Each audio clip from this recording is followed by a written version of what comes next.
പ്രിയപ്പെട്ടവരെ, എൻ്റെ സമീപത്ത് നിൽക്കുന്നത് അനിൽ പ്രകാശ്, മഞ്ചേരിയിലെ ഓട്ടോറിക്ഷ ഡ്രൈവറാണ്.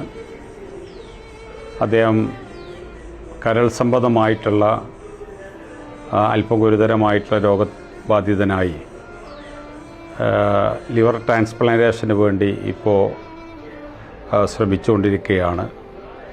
നമുക്കെല്ലാവർക്കും അറിയാവുന്നതുപോലെ വളരെ ഭാരിച്ച സാമ്പത്തിക ബാധ്യതയാണ് അതിനുള്ളത്.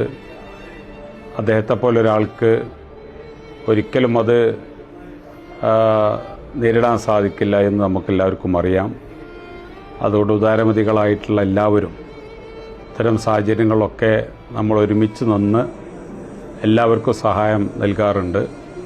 അദ്ദേഹത്തിൻ്റെ ഈ ആവശ്യത്തിലേക്ക് നിങ്ങളെല്ലാവരുടെയും സാമ്പത്തികമായിട്ടുള്ള സഹായവും പിന്തുണയും ഉണ്ടാകണമെന്ന് വളരെ വിനീതമായി ഞാൻ അഭ്യർത്ഥിക്കുകയാണ്.